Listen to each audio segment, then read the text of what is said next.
고린도 교회는 사도 바울이 지금 염려했고 그리고 또 다시 회복되어져 가고 있는 그런 교회로서 이제 하나님께서 이 교회를 지금 서서히 다시 일으켜 세우고 계시는데 원래 고린도 교회는 신실하게 하나님의 교회들을 생각해서 구제와 봉사의 일을 하고 또 그런 것도 다른 교회가 하기 이전에 먼저 이 교회가 하나님 앞에서 자기 자신을 이렇게 드려서 많은 본이 되었던 교회 중에 하나였습니다.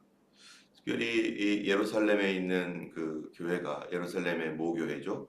그 모교회가 그 주변에 있었던 그 예루살렘 지방에 있던 큰 흉년으로 인해서 사람들이 어려움에 빠지고 그것으로 인해서 극심한 기아, 가난 이런 것으로 인해서 어려워질 때 이 주변에 있었던 교회들 중에서 이 고린도 교회는 무엇을 했느냐면은 그들에게 연보 구제연금을 보내기를 미리 준비했었습니다. 그런데 그런 와중에 그만 교회가 내파로 갈리고 또 사도 바울에 대한 어떤 사도권에 대한 도전들 이런 것들로 인해서 이 교회가 막 흔들리고 하는 이런 가운데 어떻게 해야 될지 모르는 그런 복잡한 상황들이 있었던 것인데 그 말씀이 오늘 본문에 이제 10절에 이렇게 말하고 있어요. 이 일에 관하여 나의 뜻을 알리노니 이 일이라고 하는 것은 예루살렘 교회를 돕고 그들을 위해서 헌금하는 일인데요. 이 일에 관하여 나의 뜻을 알리노니 이 일은 너희에게 유익함이라. 너희가 1년 전에 행하기를 먼저 시작했을 할 뿐 아니라 원하기도 하였은즉 이제 하던 일을 성취할지니 마음에 원하던 것과 같이 완성하되 있는 대로 하라. 이 교회가 1년 전에 벌써 그 교회를 위해서 우리가 준비된 헌금으로 그분들을 그 예루살렘 교회를 돕고 그 어려움에 빠져 있는 성도들을 구제하자라고 그렇게 결정을 했었던 것이 여기에 나옵니다. 그런데 그 교회의 어려움으로 인해서 하지 못했던 그 일들로 인해서 이 교회가 먼저 한 것이 아니라 오히려 다른 쪽에 있는 교회들이 그 고린도 교회가 하지 못하는 사이에 그 일들을 시작하게 되었어요. 그 교회가 어디냐면은 마케도니아 지방에 있었던 교회인데 마케도니아 지방의 대표적인 교회 중에 하나가 데살로니가 교회입니다. 이 데살로니가 교회가 했던 그 일들이 어떤 일이었는지를 8장 1절부터 이제 교회가 사도 바울이 설명을 하는데요. 8장 1절에 형제들아 하나님께서 마게도냐 교회들에게 주신 은혜를 우리가 너에게 알리노니 이 마게도냐 지방에는 제일 큰 성이 어떤 성이었냐면은 빌립보입니다. 그래서 빌립보 교회, 그 다음에 데살로니가 교회, 그리고 베레아 교회 이런 교회들이 그 이외에 이제 작은 곳에서도 교회들이 있었는데 이러한 교회들에게 하나님께서 주신 큰 은혜가 있었고 특별히 데살로니가 교회는 여러 가지 어려운 가운데서도 정말 놀랍게 헌금을 했던 교회예요. 그게 뭐냐면 2절에 보니까 환난의 많은 시련 가운데서 그들의 넘치는 기쁨과 극심한 가난이 그들의 풍성한 연보를 넘치도록 하게 하였느니라. 이 데살로니가 교회는 다른 어떤 교회보다도 많은 환난을 당했습니다. 그런 환난이 이 어떤 환난이었냐면은 이 데살로니가전서나 이런 데를 보면은 그들이 힘에 지나도록 자기 동족들에게 고난을 당했어요. 그래서 우리가 사도 바울이 데살로니가의 교회를 처음 이제 시작할 때도 우리가 아는 대로 말씀을 전하고 데살로니가에 이제 예수 믿는 사람들이 생기니까 갑자기 데살로니가 주변에 있었던 그런 유대인들이 깡패를 동원해 가지고 사도 바울을 내쫓겠다고 또 죽이겠다고 난리를 치면서 사도 바울을 찾아서 막 돌아다녔습니다. 그래서 데살로니가 교회가 제대로 서지도 못하는 그런 상태의 교회였는데 사도 바울이 어쩔 수 없이 데살로니가를 나와서 데살로니가 그 베레아로 가게 되었죠. 그래서 베레아에서 말씀을 전하는데 거기서도 많은 귀부인들과 헬라 사람들 또 이 유대인들 중에서도 몇 사람들이 예수님을 믿으면서 그들이 복음을 받는데 데살로니가에 있었던 깡패들이 사도 바울이 베레아에 왔다는 얘기를 듣고 거기서 베레아까지 출장을 왔어요. 그래서 사도 바울을 어떻게 하겠다고 해가지고 거기까지 온 바람에 사도 바울이 할 수 없이 이제 아테네로 배 타고 가게 되는 그러한 일들이 발생했었는데, 그런데 그렇게 해서 데살로니가 교회가 끝난 것이 아니라 데살로니가 교회에 이제 그 주변에 있는 동료들, 이런 그 사람들, 유대인들뿐만 아니라 데살로니가에 있는 그 헬라 사람들이 그 같은 동족임에도 불구하고 이제 예수님을 믿게 되니까, 마치 이슬람 같은 경우에 그 주변에 예수 믿는 사람들이 생기면 엄청난 핍박과 막 그 모욕과 뭐 불을 그 교회를 불지르고 막 이런 일들이 있는 것처럼 데살로니가 교회가 그러한 그 심각한 핍박을 받게 되었습니다. 그래서 8장 2절에 환난의 많은 시련, 그들에게는 이런 그 많은 시련이 있었어요.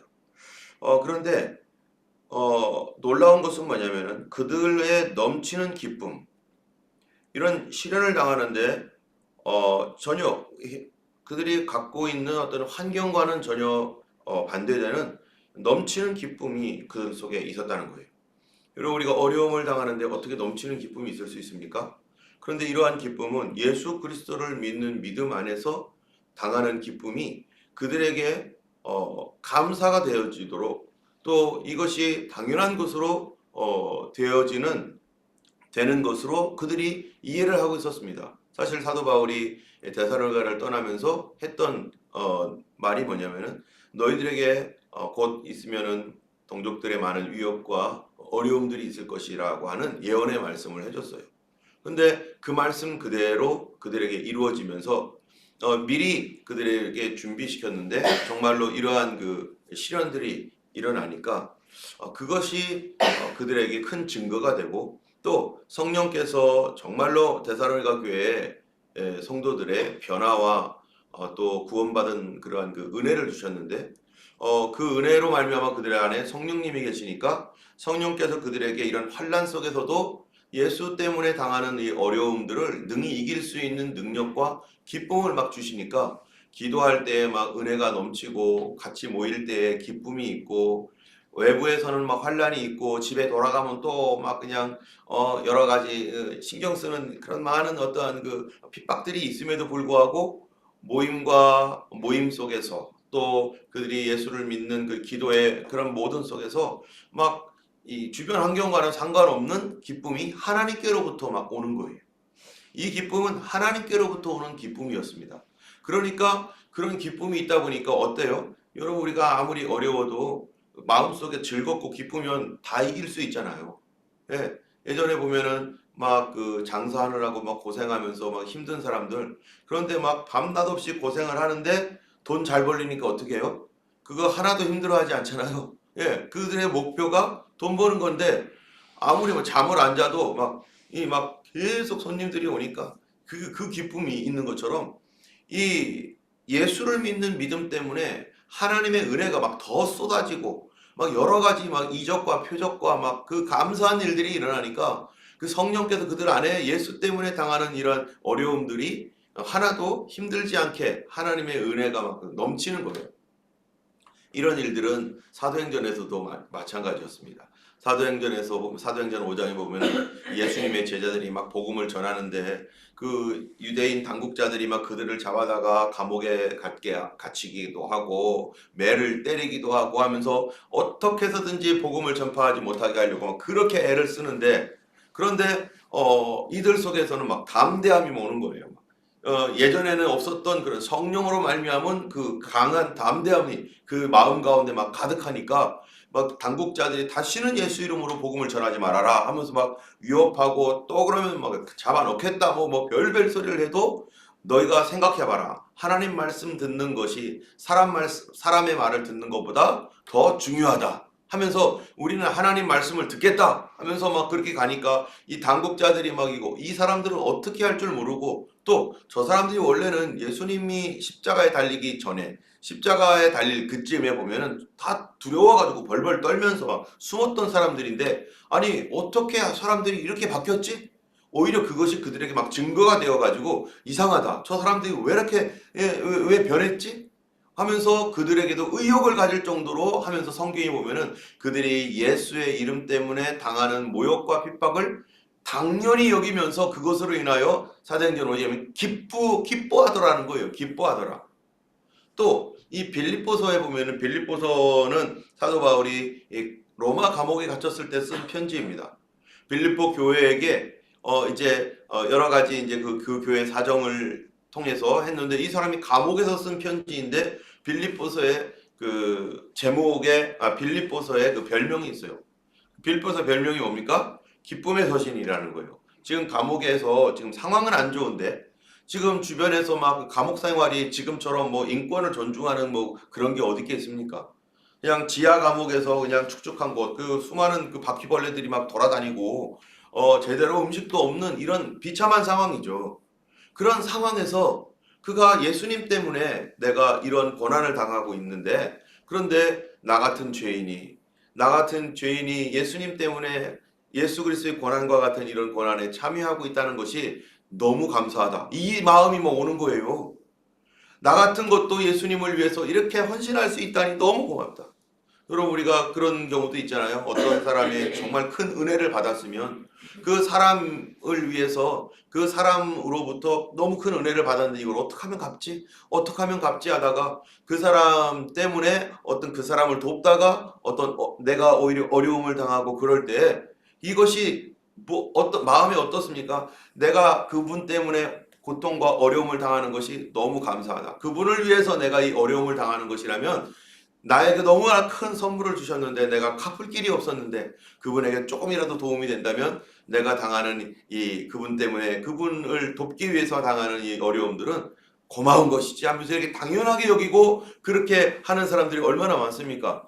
마찬가지로 사도 바울은 예수님을 핍박했고 예수 믿는 사람들을 심지어 죽이기까지 했던 이러한 그 사람이었는데 어느 날 예수님을 만나서 눈이 뜨여지고 영적인 안목이 열리다 보니까 자기가 얼마나 큰 죄인이었는지 그리고 예수 믿는 사람들을 그렇게 핍박했던 것들이 얼마나 하나님을 아프게 했던 것인지 그가 감당할 수 없는 이러한 그 죄책감들도 있었겠죠. 내가 후회감도 있었을 것입니다. 그런데 나 같은 죄인을 용서해 주시다니 나 같은 죄인이 천국 갈 수 없는 이 죄인이 이렇게 사도까지 되다니 정말 너무나 감사하고 감격하고 놀라워서 그 사도 바울이요 예수님을 위해 당하는 고난을 당연한 것으로 여기고 기쁨으로 여기고 내가 주님을 위해서 이렇게 고생을 할 수 있다는 것은 그것은 너무 감사한 일이다. 그래서 나의 달려갈 길과 주 예수께 받은 사명 이 하나님의 은혜의 복음을 전하는 일을 마치려 하면은 나의 생명을 조금 더 귀한 것으로 여기지 아니하노라 하면서요.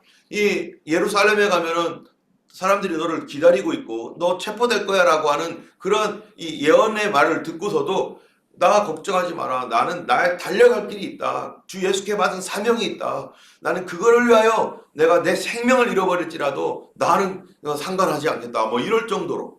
그러니까 이 사도 바울에게 있는 이러한 그 기쁨 속에서 그가 감옥에 갇혔을 때 그 감옥에 갇힌 사람답지 않게 너희는 기뻐하라. 또 기뻐하라. 기뻐하고 즐거워하라.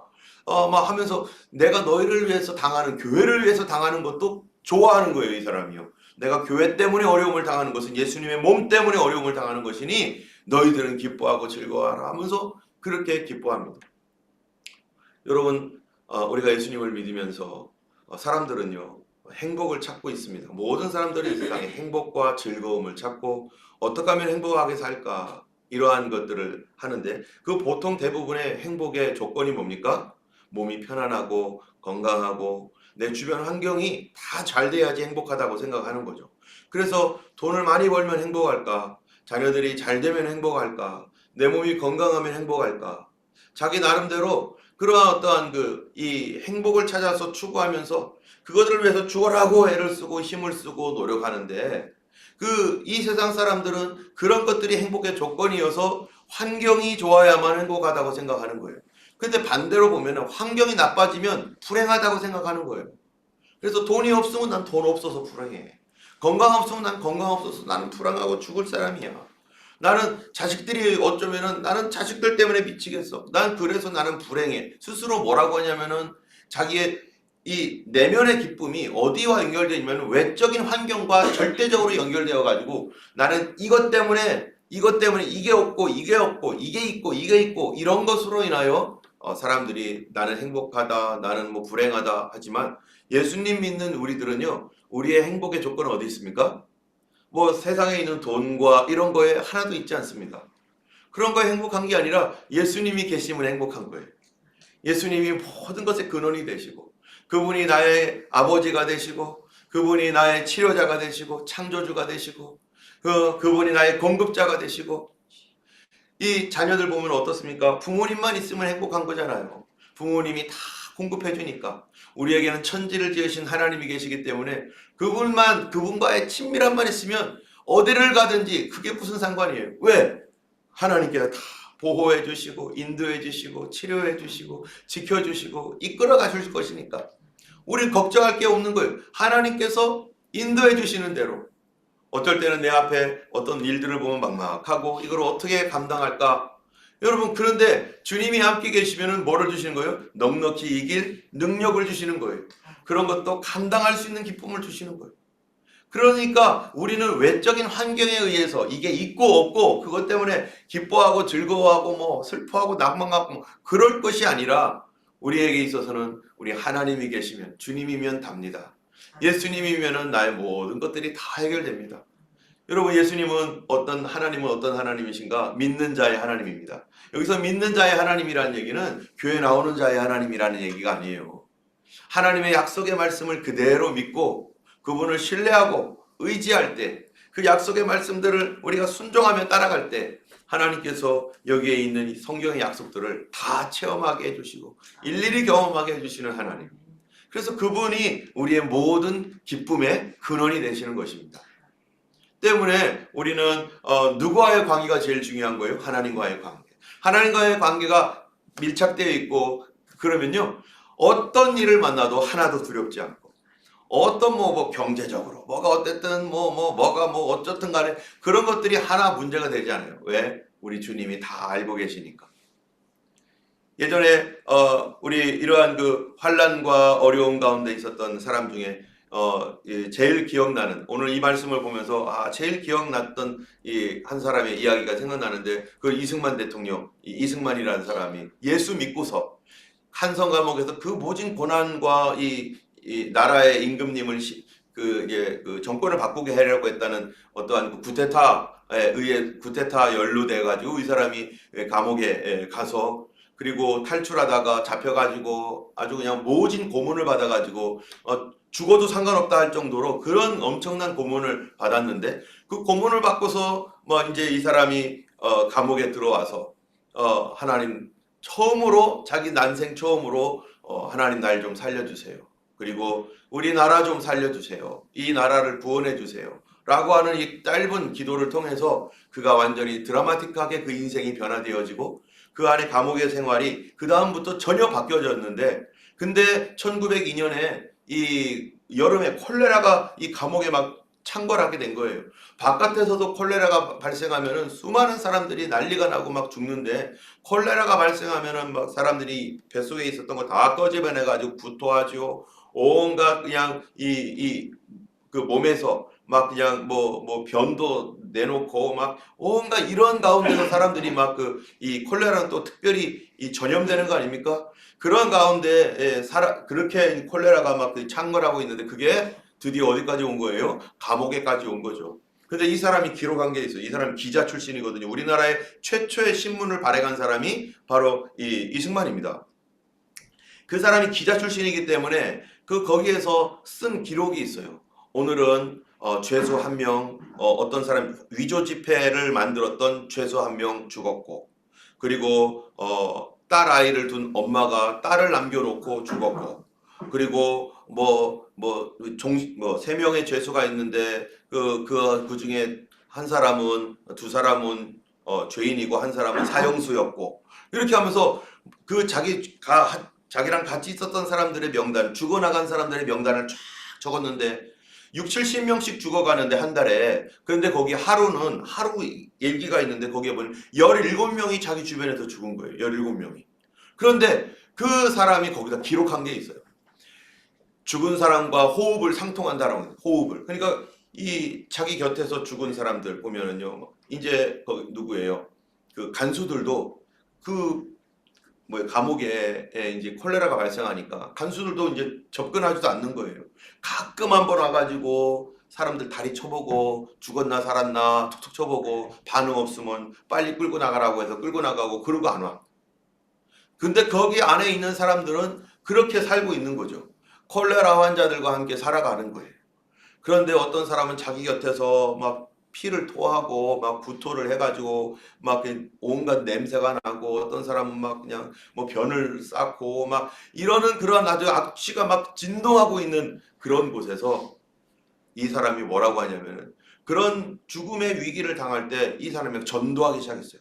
그래서 그 당시에 한성 감옥에 정치범들이 많이 있었는데, 선비들, 아주 우리나라 엘리트들도 있었는데 42명을 전도했습니다. 그래서 거기 이상재라든지 우리나라의 유명한 그런 지도급에 있는 사람들, 독립운동을 하다가 잡혀버린 사람들이라든지 이런 아주 굉장히 고위급으로 나중에 올라가고 우리나라의 기초를 놓는 그런 사람들 중에 상당수를 전도를 했어요. 근데 그가 거기서 그런 사람들 곁에 그걸 다 손발을 주물러 가면서 또 막 오물을 닦아주고 뭐 이런 가운데 호흡을 상통할세 하면서 내가 그들에게 복음을 전하는데 그 기쁨을 이기지 못하여 라고 기록하고 있는 거예요. 그 기쁨을 이기지 못할 정도로 사람들은 지금 죽고, 자기도 어떻게 돼요? 자기도 콜레라에 걸리면 자기도 죽는 거예요. 그런데 자기가 그런 위기 속에 있지만 예수님을 전하는 이 복음을 전하고 사람들을 도와주고 그걸 닦아내고 막 이러는 것들에서 정말로 거듭나고 나니까 이 사람이 그런 것들이 기쁨을 이기지 못하여서, 여러분 이 1517년에 종교개혁을 일으켰던 마르틴 루터도요, 그 당시에 얼마가 지나지 않아서 막 흑사병이 막 이제 유럽 사회를 막 덮었잖아요. 막 전염병이 덮이고 막 이랬을 때 사람들이 이 마르틴 루터에게 빨리 피하라고, 여기 있으면 안 된다고 해서 피하라고 그랬는데, 이 마르틴 루터가 이 목사님이 끝까지 피하지 않았어요. 그리고 거기에서 그 질병으로, 전염병으로 막 죽어가고 어려운 그런 사람들, 이런 사람들을 그가 돌보기 시작했습니다. 자기의 목숨을 내려놓고 그렇게 돌보기 시작하는데 하나님께서 그를 보호해 주시니까 그런 가운데 그런 질병이 걸리지 않고 보호를 받고, 그러니까 얼마나 존경을 받은 사람이 되겠습니까? 이러한 이 놀라운 그러한 이런 일들로 인해서 다른 사람들에게 증거가 되었는데, 이 여기에는 그 데살로니가 교회 같은 경우에는 그들 가운데 이런 막 엄청난 시련과 환란이 올 때 오히려 그들 안에 하나님의 올바른 일을 하고 있기 때문에, 하나님께서 그들에게 위로와 기쁨과 담대함과 능력을 주시는 거예요. 그러니까 그런 옆 주변에서 일어나는 문제들이 하나도 문제가 되지 않는 거죠. 여러분 차가운 겨울이 되면 뭐예요? 바깥에 나가면 너무 춥지만 안에 막 이렇게, 우리 지금 이거 뭐예요? 히터 틀어놨잖아요. 히터를 팡팡 틀어놓으면 바깥의 공기와 상관없이 이 안에는 얼마나 쾌적하고 따뜻하고 좋습니까? 바깥 공기와 상관없어요. 그래서 여기에 있다가 여기다 바깥에 나가면 춥지만 여기서 따뜻하게 했기 때문에 바깥에 나가서도 얼마든지 견디죠. 샤워를 막 뜨거운 물로 하고 나가면 막 더운 상태에서 나가면 아무리 차가워도 오히려 시원해져요. 지금 한국에는 뭐 엄청난 더위가 막 있다고 하고 막 이런 더위는 없을 정도로 막 지긋지긋하게 막 덥다라고 하는데, 안에 에어컨 팡팡 틀어놓으면요 나중에 오히려 추워요. 그래가지고 아우 추워, 좀 바깥에서 좀 열기 좀 쐬야겠다 하고 나가잖아요. 그럼 바깥에 나가 있는 동안에 그런 것들이 하나도 문제가 되지 않는 것처럼 내 안에 무엇이 있느냐가 중요한 거예요.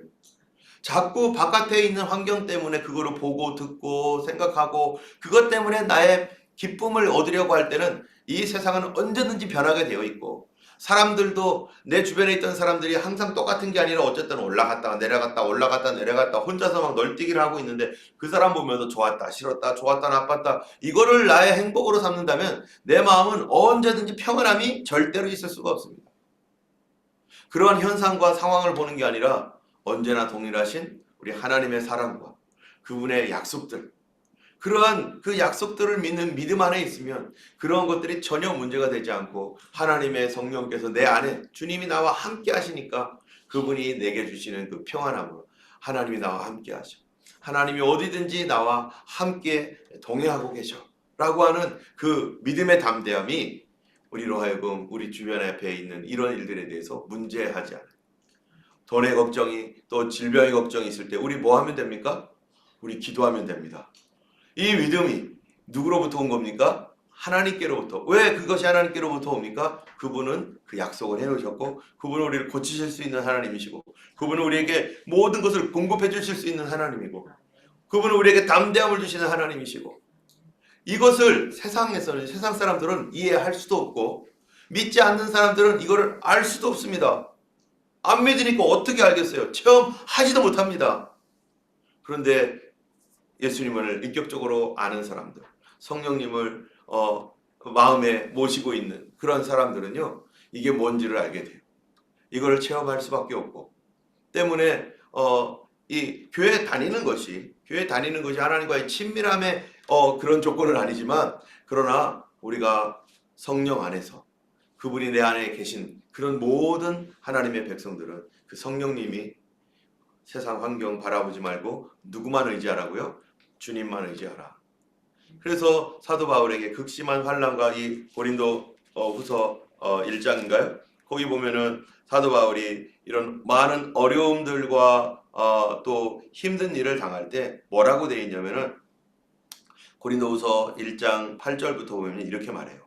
형제들아 우리가 아시아에서 당한 환난을 너희가 모르기를 원하지 아니하노니 힘에 겹도록 심한 고난을 당하여 살 소망까지 끊어지고 우리는 우리 자신이 사형 선고를 받은 줄 알았으니 이는 우리로 여기 이렇게 많은 환난을 당했는데 그런데 사도 여기서 뭐라고 하면 우리로 자기를 의지하지 말고 오직 죽은 자를 다시 살리시는 하나님만 의지하게 하심이라. 그가 이같이 큰 사망에서 우리를 건지셨고 또 건지실 것이며 이후에도 건지시기를 그에게 바라노라. 너희도 우리를 위하여 간구함으로 도우라. 이는 우리가 많은 사람의 기도로 얻은 은사로 말미암아 많은 사람이 우리를 위하여 감사하게 하려 함이라. 살 소망까지 끊어졌는데도 어떻다고요? 하나님께서 이것이 그들에게 어떤 것들을 체험시키냐면은 세상 의지하지 말고 사람 의지하지 말고 누구만 의지하도록 하나님만 의지하는 믿음을 견고하게 세워주는 것입니다. 그래서 누군가 날 돕겠지 했는데 안 도와줘요. 그러면 그 사람에게 대하여 실망하고 그 사람에 대하여 오히려 미움이 생기잖아요. 저 사람은 당연히 나를 도와줘야 될 사람인데 왜 안 도와줘? 그런데 그것을 하나님이 끊어놓으시는 거예요. 그 사람 의지하지 마라. 거기도 사람이다. 나를 누군가가 당연한 줄 알았는데 그 사람이 안 도와줄 때 실망하지 말라는 거예요. 그것 때문에 마음 쓰지 말라는 거예요. 왜? 하나님이 끊어놓으신 거예요. 누구만 의지하라고? 주님만 의지하라고. 주님만 의지할 때 하나님이 도와주시는 능력을 경험합니다. 요새 저도 이렇게 믿음 생활하고 예수님 믿으면서 정말로 하나님의 은혜를 깊이 체험하게 될 때는 다 끊어졌을 때 체험하게 되더라. 누군가 나를 도와줄 줄 알았는데 그 사람이 나를 도와주지 않고 이런 것도 될 줄 알았는데 이런 세상 소망도 다 끊어졌을 때 오직 주님만 붙들고 하나님 도와주세요. 하나님 나는 예수님밖에 없습니다. 라고 할 때 기적을 경험하고 하나님의 손이 직접 우리를 도와주시는 그런 은혜. 그런데 이때 사도 바울이 요청하는 게 있어요. 이 힘들고 어려운 사람들 어려울 때 자기가 그렇게 어려울 때 날 좀 도와달라고 한 게 있어요. 여러분 1절에 보면은 1장에 보면은 뭐라고 돼 있냐면은 이렇게 말을 해요. 힘에 겹도록 8절에 보면 힘에 겹도록 심한 고난을 당하고 사형 선고까지 받아가지고 죽은 줄 알았는데 그런데 그가 이 같은 큰 사망에서 우리를 건지셨고 또 그러기를 바란다 하면서 11절에 너희도 우리를 위하여 간구함으로 도우라. 뭐 해달라는 거예요? 날 좀 위해서 기도해달라는 거예요. 그게 자기를 돕는 길이라는 거예요. 사도 바울은 알고 있습니다. 뭐를 알고 있습니까? 성도들의 기도를 통해서 하나님께서 역사하시고 계시다는 사실을. 나 혼자 내가 사도 바울이 대단한 것처럼 막 능력이 나타나고 막 그냥 뭐 그러는 줄 알지만 절대 그러지 않습니다. 사도 바울이 계속 요청하는 게 있어요. 교회에게. 에베소서에도 보면은 우리의 씨름은 혈과 육에 대한 것이 아니요 정사와 권세와 이 어둠의 세상 주관자들과 하늘에 있는 악의 영들에 대함이라. 그러므로 너희는 하나님의 전신갑주를 입으라. 서서 진리의 띠를 띠고 하면서 쭉 가면서 맨 마지막 그 끝에 부분에 뭐라고 합니까? 이 기도로 너희들이 나를 위하여 전도의 문이 열리도록 나를 위하여 기도해 달라고 자기를 모든 기도와 간구로 너희 구할 것을 감사함으로 아뢰고, 빌립보서에서는요. 그리고 에베소서에서는 모든 기도로 간구해 달라고 요청하고 있습니다. 그런데 여기서 고린도후서에서도요. 너희들 간구함으로 나를 도와달라. 하나님께서 교회의 기도, 성도들의 기도를 통해서 역사하시기 때문에 그렇습니다. 그래서 두세 사람이 내 이름으로 모인 곳에 내가 그들과 함께 있고 두세 사람이 합심하여 기도하면 그들을 위하여 내가 이루리라. 주님께서 합심하여 기도할 때 하나님이 이루어주신다는 약속이 있기 때문에 그래서 우리는 뭐 하는 거예요? 합심하여 기도하는 겁니다. 두세 사람이 모여서 중얼중얼 혼자서 중얼중얼 하는 게 무슨 대단한 일이에요? 그런데 거기에는 뭐가 있다는 거예요? 하나님의 약속이 있는 거예요. 그래서 두세 사람이 하모니를 이루고 어그리하여서 그 사람들이 함께 이 문제를 위하여 하나님, 저도 이 사람이 고침받기 원합니다. 저도 이 사람의 이 문제가 해결되길 원합니다. 라고 그렇게 어그리하는 사람들이 모두 같이 기도할 때 하나님은 그 기도를 통해서 도와주신다는 것입니다. 그래서 이 땅에 어느 누구도 혼자 잘난 척할 사람이 아무도 없습니다. 저도 우리 교회에 와가지고 여러 가지 어려운 일을 통과했지만 사실은 저도 애를 쓰긴 했죠. 그런데 하나님이 도와주셨지만은 거기에 또 뭐가 있었어요? 기도해 주시는 분이 있었어요. 저는 누가 제일 많이 기도했겠어요? 저희 장모님이 저를 위해서 엄청 기도했을 겁니다. 이미 돌아가셨지만은 저희 부모님은 그 당시에 기도를 잘 모르셨을 수도 있어요. 물론 지금은 막 엄청 저희를 위해서 기도한 줄 압니다. 앞으로를 위해서 또 그렇게 기도해 주겠죠. 그런데 저희 장모님이 이 호주에 와서 이렇게 있는 것들을 저희를 위해서 늘 기도했어요. 저는 그래서 아마 그 장모님의 그 기도가 하나님께서 우리를 어려운 시련 가운데서도 하나님이 도와주시고 인도해 주시고 또 우리가 바른 길을 걸어갈 수 있도록 늘 기도했던 우리 장모님의 기도를 통해서 또 이렇게 온 것 같아요. 또 여러분들도 모르지만 누군가 널 위해 기도하는 이런 찬송처럼요. 하나님께서 우리로 하여금 성도들에게 다 기도의 부담감을 주는 사람들이 있습니다. 특별히 누군가를 위해서 기도하는 그 나도 모르는 어떤 사람들이 있죠. 그러나 그만 알겠죠. 조용히 하나님 앞에 나의 영혼을 위하여 계속 기도하고 또 교회 전체적으로 우리 기도 제목을 놓고 지금 금요일 매일매일 저녁 시간에 기도하고 새벽에 기도하고 또 수시로 우리가 기도하는 것. 우리가 같이 모여 기도할 때 제목을 가지고 기도하지만 또 어떤 때는요 그 제목 중에서도 제목이 넘어가더라도 특별히 그 사람이 계속해서 남아있어 가지고 그 사람을 1시간 내내 기도하기도 할 것이고 각자마다 하나님께서 주신 감동대로 기도할 터인데 하나님은 이러한 성도들의 기도를 통해서 하나님께서 우리를 도와주실 뿐만 아니라 또한 동시에 우리에게 하나님은 뭐를 요청하고 있어요? 너도 누구를 위해서 기도하라는 거예요? 너도 어려운 사람을 위해서 기도해라. 내가 너의 기도를 듣고 응답할 것이다. 주님이 우리의 기도를 들으시서 바로 우리가 알지 못하는 어떤 사람까지도 응답하시는 거죠. 예전에 어떤 분이 그런 얘기를 하는 걸 들었어요. 기도를 하는데 이게 자기는 한국에서 기도하는데 이게 어딘지 모르는데 뭐가 환상이 보이더라는 거예요. 어떤 한 사람이 막 방황하고 있는 어떤 한 사람이 보이는데 그 마음속에 이 사람을 위해서 간절히 기도해야겠다는 막 생각이 나가지고 그 사람을 위해서 누군지도 모르는데 막 기도했다는 거예요. 또 어떤 사람은 예전에 그 미국에서 전쟁이 일어난 게 2차 세계대전 때 이제 전쟁터에 나가서 자기네 이제 여기 우리 호주 교회도 보면은 거기 쓰여져 있잖아요. 이제 전쟁에 참여했던 사람들 명단들 쫙 지금 예전에 있었던 교회도 그렇고 여기도 그렇고 이름이 쫙 써 있었습니다. 그런데 교회가 자기네 교회에서 누구든지 다 나가야 되니까 남자들은 그렇게 이제 전쟁터로 간 사람들이 많았는데 그럴 때 교회가 뭐였어요? 여성들이나 아이들이나 또 연로하신 분들이 모여서 막 기도를 하는데 어느 날 막 이렇게 그 자기 교회에서 전쟁터로 나간 그 형제들을 위해서 막 기도를 하는데 나중에 이제 그 사람이 이제 돌아왔었을 때 간증할 때 자기가 포로로 잡혔는데 포로로 잡힐 위기에 처했는데 그 밤에 이 갑자기 이 군인들이 막 도망가더라는 거예요. 그런데 자기 눈에 보이니까 어떤 그 군인들이 막 자기를 막 에워싸고 도와주는데 군 뭐야 저 적군들이 막 도망가더래요. 그래서 그런데 자기 교회에 와 보니까 그 얼굴을 자기가 기억하고 있었는데 바로 거기서 기도했던 사람들의 얼굴이 있고 그때 자기가 봤던 환상을 봤겠죠. 그런데 그러한 위기 가운데서 그 기도할 때 하나님이 도우시고 그런 이야기들은 중보기도를 통해서 역사하셨던 그런 이야기들은요 너무너무 많습니다.